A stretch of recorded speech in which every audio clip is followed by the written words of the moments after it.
farmers say they will survive the frosty conditions with little impact on yield. Good evening, I'm Bruce Roberts. Also tonight, why the price of the humble spud is going up. Bendigo Health's hit pause on some elective surgeries as worker shortages continue to take their toll, with up to 100 staff furloughed each day. But St John of God says all its procedures are still going ahead as planned. Regional Victorian hospitals are under mounting pressure. Staff shortages and increasing ED presentations have created a perfect storm. Cold temperatures and severe frosts are blasting parts of regional Victoria as a high-pressure system sweeps across southeast Australia. But cropping farmers aren't worried and say the sub-zero temperatures won't have a huge impact on yields. Grape grower Wes Vine manages around 10,000 vines across 5 hectares. I think up until June it was going very well, so we're a bit keen to see a bit more rain this month. Grace Aiken, Win News. The Victorian Farmers Federation once recently introduced laws allowing people to camp on riverside Crown land suspended to protect cattle from foot and mouth disease. The organisation says allowing the public uncontrolled access on farmland used for grazing cattle is a biosecurity hazard. The state government says it continually prepares for biosecurity threats and it has no plans to suspend camping and fishing on Crown land. Australia's environment is in a poor and deteriorating state, according to the latest report. Climate change experts are urging us to take matters into our own hands to slow the impacts of global warming. Still devastated after a bushfire ripped through her neighbourhood in 2018, bushfire survivor Rebecca Moore, Win News. 1,120 kilometres. That is how far this next family had to travel to find a home.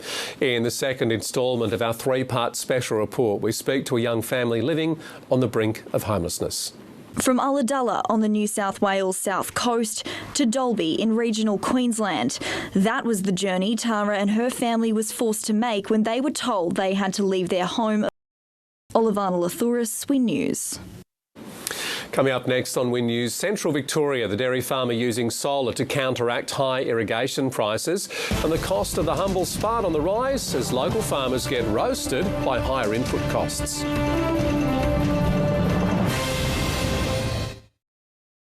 Sudden infant death syndrome is the #1 fear among new parents, according to a recent survey of almost 400 Aussies. The data shows while 90% are worried about SIDS, 70% have concerns about stillbirth and Gen 12, which is aiming to raise $800,000 to keep those supports going, as well as funding vital research. In Australia, 9 little lives are lost to stillbirth, SIDS and sleeping accidents every day. Only 1 in 10 Aussies can recall 3 of the most common signs of stroke, according to concerning research. The Stroke Foundation says acting quickly is crucial in getting emergency medical treatment to improve recovery, and it's worried a large portion of the community may not know to call 000. We're being urged to learn the acronym FAST and be on the lookout for facial drooping, arms that can't be raised and slurred speech to help save lives.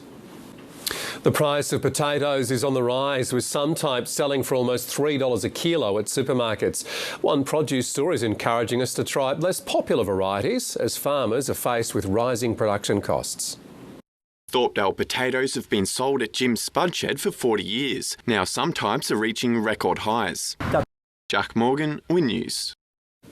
A Victorian dairy farm is saving almost $80,000 a year on electricity after installing an array of solar panels. It's powering the irrigation system and using smart boxes to use power when it's needed. In a Clydebank paddock, these panels work to power this dairy farm's irrigation system. Jack Morgan, Win News. Crucial upgrades to a new telescope have started helping the nation shoot for the stars in the space race. Donated by global tech company, the Equatorial Mount will enhance space tracking capabilities and mission communication. Opening the doors to the space sector. Fantastic. Minister. Welcome. A new Equatorial. Bailey Kenzie, Win News. It is time for some sports news with Jared Constable, and Colburn Abbott has notched up another win in Heathcote District footy. That's right, against Leachville-Gunbower 2, Bruce. I'll have more next. Plus, coming up, the regional Victorian basketballer whose NBA dreams come true.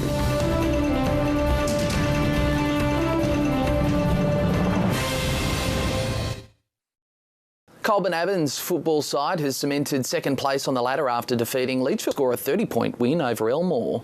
In the netball, North Bendigo beat Huntley by a goal in a nail-biting contest, and Leachville-Gunbower caused a massive upset against Colburn Abbott.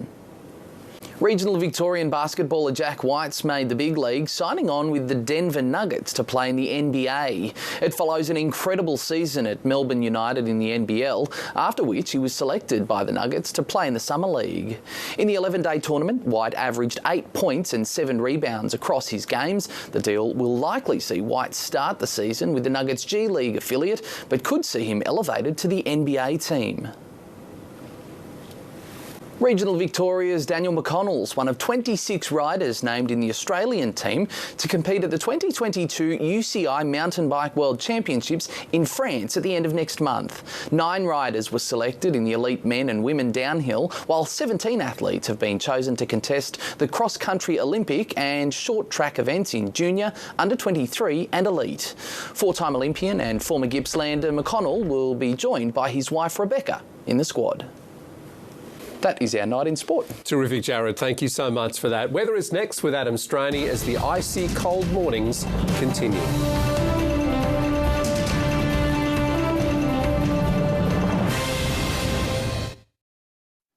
G'day, welcome back to Win News. I'm Adam Straney. After a chilly start to the day, most parts of the region managed just over 10 degrees. Bob, thanks for your email. This photo has Mount Alexander seen in the distance in the left, with Monks Hill at Tooten, just near the centre as well. Fantastic photo. Keep those great weather photos coming from where you live. Get them through to weather@wintv.com.au. It was an overcast day today and relatively settled conditions throughout the day as well. Felt sub-zero for most of the morning in Kyneton. Castlemaine didn't manage 10 degrees until midday, and a few strong gusts pushed through Hopetoun around midday today. 99% humidity for most of the morning in Swan Hill and Balranald. Those lows of -1 felt more like -4 early this morning. Now, a large high pressure system extends a ridge across eastern Victoria and will slowly move across the state on Wednesday. As we look ahead, the high will become established over the Tasman on Thursday, then move slowly east as a weak cold front crosses the Bight. So to the forecast for central Victoria, there's going to be some early morning frost for Mildura as well, 14 degrees at the top. For Bendigo tomorrow, after a cool start with plenty of morning frost, going to be clear and sunny skies for most of the day, 13 degrees. For Melbourne, again, frost about early, but fine and sunny conditions, 13 the top for you. And then on Thursday, frosty in the morning, sunshine throughout the day, and Friday's looking pretty similar. A fair bit of sunny stuff about. And then on Saturday, those clouds are going to increase. Slight chance of a shower through the evening. Well, Bruce, that's all we've got time for tonight. We'll see you again tomorrow. Thank you, Adam, and thanks for your company this Tuesday, July 19. That is how we saw your news. Keep warm and keep safe.